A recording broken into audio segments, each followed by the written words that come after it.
इस संसार का सबसे बड़ा रहस्य क्या है? ब्रह्मांड, समय, मृत्यु, या फिर खुद मैं कौन हूं? हजारों वर्षों से ऋषि, मुनि, योगी और दार्शनिक इसी प्रश्न का उत्तर खोजते रहे हैं। और आज भगवान श्री कृष्ण बताते हैं कि आत्मा इतनी अद्भुत है कि उसे जानना ही एक आश्चर्य है। जी हाँ, धर्म दर्शन कक्षा से मैं अश्विनी मिश्र। और आज हम गीता साधना में समझेंगे भगवत गीता के दूसरे अध्याय सांख्य योग का 29वां श्लोक। तो आइए शुरू करते हैं। कृष्णाय वासुदेवाय हरये परमात्मने प्रणतः क्लेशनाशाय गोविंदाय नमो नमः। श्री कृष्णं वंदे जगद्गुरुं। जय जय सिया राम। तो आइए पठन शुरू करते हैं। ओम श्री परमात्मने नमः। श्रीमद् भगवद गीता अथ द्वितीयोऽध्यायः। श्री भगवानुवाच। 29वां श्लोक है, त्रुष्टुप छंद में है। आश्चर्य, आश्चर्य, आ के बाद जो श है उस पर हमको आघात देना है। आश्चर्य, आश्चर्य, चर्यवत, चर्यवत व पे भी हमको आघात देना है, और आधा त जो है उस पर भी हमको आघात देना है। और उसके बाद पश, पश, इस पे भी हमको श जो है इस पर हमको आघात देना है। तो ये हो गया आश्चर्य, आश्चर्यवत पश्यति, आश्चर्यवत पश्यति कश्चि, कश्चि, क के बाद जो श है उस पर हमको आघात देना है। कश्चिदेनम, दे, न और म पर हलंत है। कश्चिदेनम, तो आश्चर्यवत पश्यति कश्चिदेनम। अगला पद है आश्चर्यवद्व, आश्चर्य वद्व, व के बाद जो द और व द्व है उस पर हमको आघात देना है। तो आश्चर्यवद्व दति, आश्चर्यवद्वदति, वद्वदति तथैव, तथैव, थ पर ऐ की मात्रा है। तथैव चान्यः, चान्यः, चा के बाद जो न है उस पर हमको आघात देना है, और य के बाद जो विसर्ग है उसके आगे कुछ नहीं लिखा है, इसलिए उसका उच्चारण हमको ह ले आना है। चान्यः, तो पूरी पंक्ति क्या बन रही है? आश्चर्यवत पश्यति कश्चिदेनम आश्चर्यवद्वति तथैव चान्यः। ठीक है, अगला पद है आश्चर्य व, आश्चर्य वच्चैन, वच के बाद आधा च है, फिर च पर ऐ की मात्रा है, तो वच्चैन, वच्चैन मन्यश, म के बाद जो न है उस पर हमको आघात देना है, और य के बाद जो विसर्ग है उसका उच्चारण हमको श ले आना है। मन्यश शृणोति, शृणोति, शृणोति, त पर छोटी की मात्रा है, तो शृणोतिश, शृणोतिश श्रुत्वा। अगला पद है श्रुत्वाप्येनौ, प्येनौ, न के बाद जो न के ऊपर जो अनुस्वार है उसका उच्चारण हमको व इस प्रकार से ले आना है। श्रुत्वापेनौ, श्रुत्वाप्येनौ वेद न चैव कश्चित्, वेद न चैव कश्चित्, कश्चित्, क के बाद जो श है उस पर हमको आघात देना है, और त के नीचे हलंत लगा हुआ है, तो कश्चिता नहीं पढ़ना है, कश्चित पढ़ना है। तो पूरी पंक्ति क्या बन रही है? आश्चर्यवच्चैनमन्यः शृणोति श्रुत्वाप्येनौ वेद न चैव कश्चित्। ठीक है, पूरा श्लोक देखते हैं।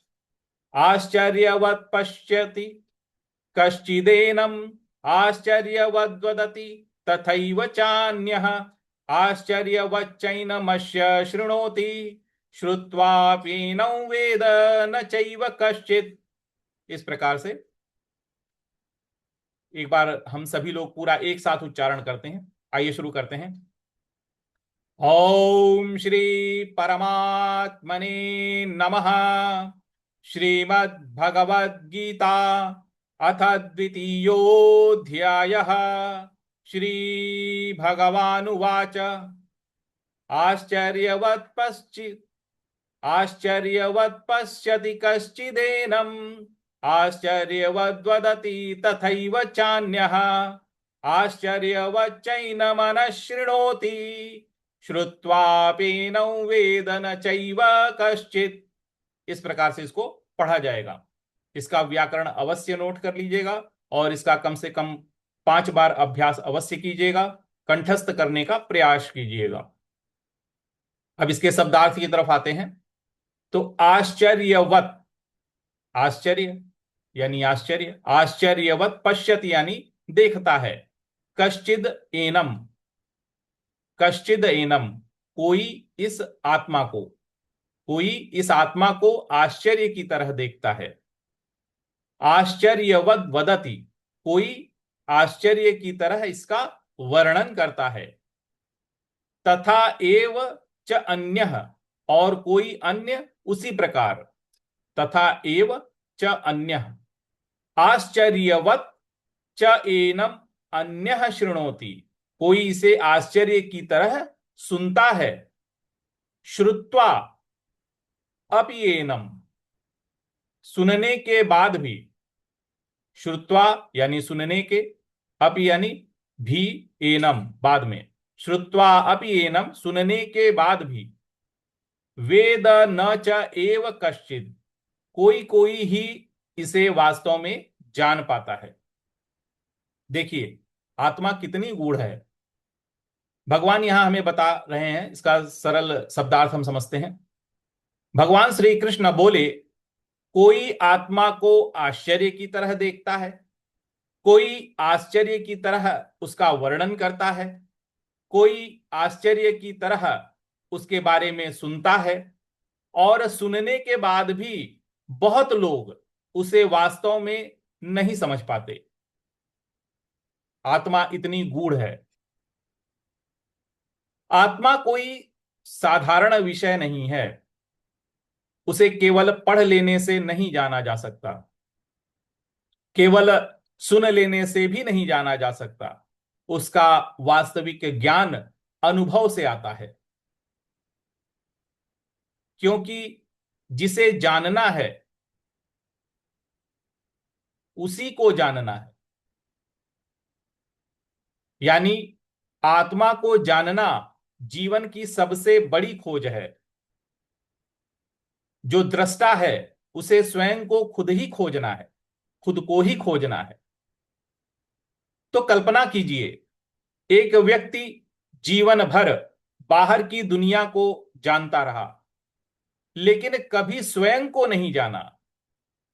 फिर एक दिन वह भीतर की यात्रा पर निकलता है और पहली बार अनुभव करता है, मैं शरीर नहीं हूं, मैं मन भी नहीं हूं, मैं कुछ और हूं। उस क्षण जो अनुभूति होती है उसी को भगवान आश्चर्य कह रहे हैं, क्योंकि आत्मा को जानना वास्तव में जीवन का सबसे बड़ा चमत्कार है।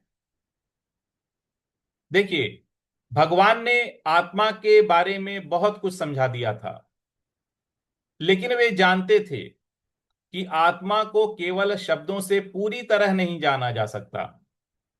इसलिए अब वे कहते हैं यह विषय आश्चर्य का विषय है, इसे केवल सुनना पर्याप्त नहीं, इसे अनुभव करना होगा।